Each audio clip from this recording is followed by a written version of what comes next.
ladies and gentlemen, aujourd'hui j'ai un sujet, je veux m'adresser vraiment aux sœurs. Celles qui disent, mon foyer au bout du gouffre, comment faire? Ma chérie, est-ce qu'au bout du gouffre ça existe Dieu? Est-ce qu'au bout du gouffre ça existe Dieu? Ça n'existe pas chez Dieu. Ton foyer au bout du gouffre, toi-même, quelle est ta participation? Quelle est ta contribution quand ton foyer est au gouffre? Qu'est-ce que tu dois faire? On a un vilain comportement parfois. Je vais souligner ce comportement. Quand tu as un problème, là, tu ne prends pas du recul, tu ne t'assois pas pour analyser le problème. Tu essaies de dire, mon mari m'a fait ceci, mon mari m'a fait cela, mon mari m'a fait ceci, mon mari m'a fait cela. Chaque fois, à jeter la pierre à son prochain. Ma chérie, quand tu craches en l'air, là, ça reste en l'air. Et c'est quand tu craches en l'air, ça reste en l'air. Ça te tombe sur le visage. C'est le comportement que tu as donné au gars, là, c'est ce même comportement qu'il te remet. Vous pensez que quoi? C'est que toi, tu as besoin, ce dont tu as besoin. Il faut rendre l'appareil au gars. Tu fais ça, puis le gars même il est content. Mais c'est pas ça, c'est pas là le problème. C'est pas ça le problème. Ma soeur, ouais. Et quand il y a un petit souci, non, tu es comme ça. C'est lui qui a fait ça. Il a fait ceci, il a fait cela. On est toujours en train d'accuser les hommes. On est toujours en train de parler des hommes. On est toujours en train de trouver que l'homme est ceci, l'homme a fait ceci, l'homme a fait cela. Ma chérie, c'est bon. Dans un foyer, là, on n'a pas besoin d'avoir raison. Dans un foyer, là, on n'a pas raison. Ce qu'il faut dans un foyer, c'est la soumission. C'est le pardon, la communication, la confiance mutuelle de choses, des partenaires. C'est ce dont on a besoin dans un foyer. Mais non, hein, parce que quand il y a un petit problème, oui, c'est lui. Mathieu, tu indexes ton ami. Attends, mais est-ce que tu te remets en cause? Mon foyer au bout du gouffre, que faire? Tu pleures. C'est toi-même qui as rendu ton foyer là comme ça. Tu t'es forgé un sorcier, tu t'es forgé un démon, tu t'es forgé, comment on appelle ça, un génie. Il faut supporter. Et c'est quand tu te regardes, dans la vie, quand tu te regardes dans le miroir, alors, hein, est-ce que tu vois ce qu'il y a à l'intérieur de toi? Est-ce que quand tu regardes dans le miroir, tu vois ton visage, est-ce que le physique que tu vois? Mais est-ce que tu arrives à voir tes intestins, comment sont placés ton pancréas, ton foie et autres? Est-ce que tu arrives à voir ça? Non, je pense bien que c'est non. Tu n'arrives pas à voir. Donc, comment tu veux que le gars même qui reçoit tes paroles, qui reçoit ton comportement, qui reçoit tes agissements, puisse te donner réellement ce que tu veux? Et tu es là, tu es étonné de voir que le gars, il est fâché, il n'est pas heureux. Dans les débuts, là, quand il rentre, tu es heureuse, non? Ah, bébé, tu es rentré, tu as bien mangé, comment c'est pas ta journée? Tu lui dis ça, non? Mais pourquoi maintenant, là, quand il rentre, tu gonfles ton nez? Non, il m'a fait ceci, non, il m'a fait cela. Tu es frais les gens. Et c'est toi à chaque fois, je suis la voisine, voici le comportement à éviter. La voisine assise, elle n'a pas dit ton nom. Elle n'a rien dit. Tu prends tes deux jambes là, fia. Tu es chez elle. Non, il est rentré tardivement là. Il est rentré à minuit là. Il est rentré à 18h là. Il m'a fait ceci. Il m'a fait cela. Ma chérie, pendant que tu es en train de te plaindre, tu penses que lui là, c'est un arbre ou bien? Tu penses que c'est un arbre? Mais lui aussi, il est là. C'est que toi, tu fais ça lui fait pas mal. Ça lui fait très mal. Quand on a un foyer au bout du bout, mais le foyer, mais c'est quoi? Vous-même qui voulez rentrer dedans, vous voulez rentrer dedans, vous êtes assise là, pique, vous voulez rentrer dans le foyer là même. Est-ce que vous savez où êtes rentré? Un foyer là, c'est 3 pierres. C'est 3 pierres. Les pierres là sont la confiance, le respect et la communication. Pour d'autres diront que c'est la fidélité, l'amour et le pardon. Ça là, ce sont les piliers du foyer. Qu'est-ce qu'il y a dans le foyer? Il y a le feu. Il y a le feu. Et pour éteindre ce feu, parce que quand tu es brûlé, est-ce que quand ton couteau te blesse, là, tu jettes le couteau?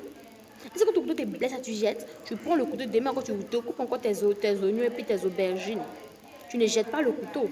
Mais pourquoi quand nos maris nous font des choses, on est là à vouloir à vouloir le tuer? Non, il faut pardonner. Il faut pardonner. Mon frère au bout du gouffre. Bon, il faut pardonner.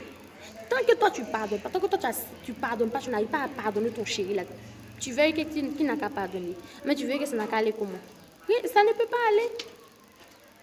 Ça ne peut pas aller, ma chérie. Ça ne peut pas aller. Moi, j'ai rien à te dire ce soir. Hein. J'ai rien à te dire ce soir. C'est une façon de dire que, je te dis tout simplement, quand tu es dans des problèmes et que tu es dans un foyer que ça ne va pas, tu dois faire 4 choses. Tu dois d'abord reconnaître tes erreurs. Et non, quand c'est chaud même, la première des choses, c'est de prier. Parce qu'une femme qui prie est une âme forte pour son mari. Une femme qui prie dans le secret pour le travail de son mari, pour sa belle famille, pour elle-même, pour son foyer. En tout cas, si elle a un enfant, pour son enfant, c'est une âme. L'homme a tout gagné. L'homme a tout gagné. Et quand ton mari ne prie pas, ça va faire tu. Ça aura en tout cas, tu vas déteindre sur lui, comme on a l'habitude de le dire. Tu vas déteindre sur ton mari. Mais tu dois d'abord prier. Tu dois avoir un grand cœur. Parce que ces personnes-là qui ont le grand cœur, qui pardonnent, qui acceptent là. Celles qui ont le grand cœur, qui pardonnent, qui acceptent. Le foyer, là, c'est pour gros cœur. Si ton gros cœur te dépasse jusqu'à un certain niveau là, si ton gros cœur te dépasse jusqu'à un certain niveau là, tu vas pas être dans le foyer. Après le foyer là, c'est rempli de bêtes, de trucs qui te font mal. Parce que tu fais mal, tu as assis jusqu'à ton mal. Tu sais pas. Mais il faut pardonner. Il faut éviter même de brûler ton mari. Tu dois avoir un secret, le pardon. On ne doit pas garder la rancune dans notre cœur jusqu'à dormir avec. Parce que la Bible nous déconseille cela. Que la colère que le soleil ne se couche pas sur ta colère. C'est ce que Dieu même a dit. Donc toi-même qui es femme, tu as mal au cœur. Attends, tu penses que l'homme a le temps? Quand il va au travail, il revient, il est épuisé. Tu penses qu'il a le temps de mettre son visage? Non, affiche une mine joyeuse quand il rentre à la maison. Même quand il est avec ses amis, il est pressé d'entrer à la maison parce que sa femme est là-bas. Même quand ça te fait mal, là, tu le fais rentrer dans ta chambre. Bébé, vraiment, je n'ai pas aimé ce que tu m'as fait. Ce que tu as fait, il ne faut plus que tu arrêtes de recommencer. Je n'ai pas vraiment aimé, voilà. Ça, c'est dans la chambre, on le fait. Ce n'est pas en public. C'est dans la chambre. Tu fais le reproche. Il va pardonner, il va accepter. L'homme, ce n'est pas un bois. Ce sont nos enfants, nos bébés. On peut l'éduquer à notre manière. Hein? Tu dois reconnaître aussi ton tort. Tu as fait une bêtise, tu n'as pas aimé, il est fâché, il est parti au bureau. Dès qu'il revient, tu demandes pardon. Tu présentes tes excuses, tes sincères excuses. Tu présentes tes excuses. Mais quand tu présentes tes excuses, l'homme, il est heureux. Il est content, il se sent grandir. Hein? Présente tes excuses.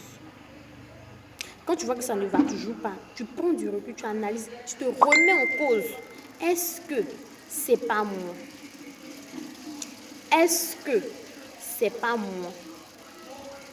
Est-ce que je n'ai pas vraiment insulté telle personne? Est-ce que je n'ai pas montré le respect à telle personne? Est-ce que quand il est venu, est-ce que je l'ai pris comme avant? Est-ce qu'il a mangé? Est-ce que je ne l'ai pas agacé?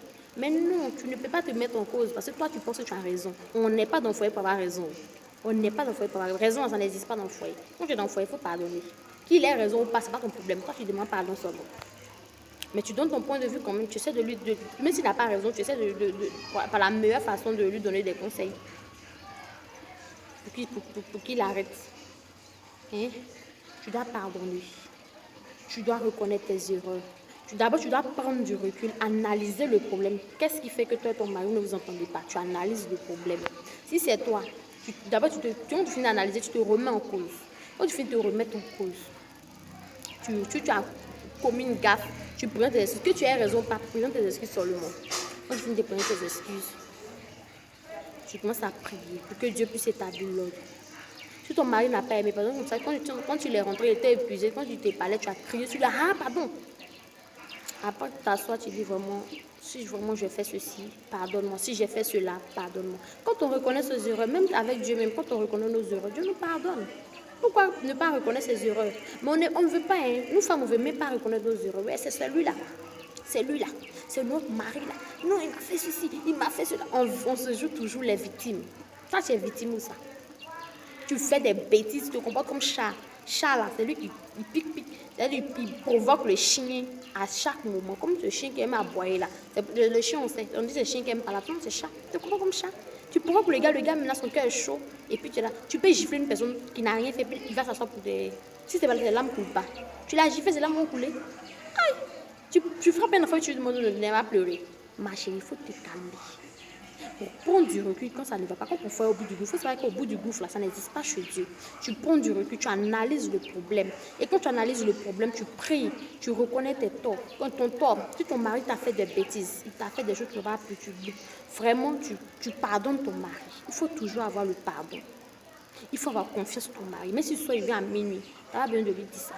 Tu dois garder toujours la mine en tout cas une très bonne mine. Quand il rentre, ah ma femme, oh mon chéri, oh coco. Mais si tu es fâché, comment, faut pas sentir ça. S'il y a un problème que vous n'avez pas pu régler, il est au travail, tu l'envoies un message, ah bébé, vraiment, à ton retour, on va en parler, ok. C'est tout. Et quand il vient, vous rentrez dans votre chambre, vous en parlez. Dans le cas contraire, même si tu es bien réglé, tu pour réveiller le choses, pour pigmenter le foyer, tu le fais sortir. Femme aussi fait sortir garçon. En pas attendre que les hommes le fassent sortir quand même. Tu sors, ton mari, il te sert, et tu vas dans un petit resto, puis tu te mets dans un 31, là, un joli make-up bien joli, là. Tu es assise là-bas, bien propre. Quand il vient te trouver dans ton 31, tu mets le balcon dehors, tu le fais asseoir vraiment, bébé, voilà, ça. Vous essayez de discuter, vous présentez vos excuses. Vous pouvez faire comme dans votre première rencontre, tout ça là. Et puis bon, vous rentrez à la maison, il t'assure que c'est ça, toi, tu as fait ton mari, et que ton mari t'a dit, je préfère ne pas trop vous donner mes topos. Selon ce que je peux vous dire seulement, c'est de prendre du recul, analyser le problème, connaître votre tort, pardonner à vos maris si vous ne faites du mal, prier aussi beaucoup. C'est tout ce que je peux vous dire. C'est ce que je peux vous dire. Maintenant, pour pigmenter la chose. Ça, on va en parler. Abonnez-vous seulement. Soyez abonnés. Il dit abonnez-vous seulement. J'ai beaucoup de choses à vous dire, beaucoup même. Mes soeurs, je vais vous montrer les vrais. Eh Seigneur. Bon, je vais vous laisser. Il m'a préparé pour mon mari.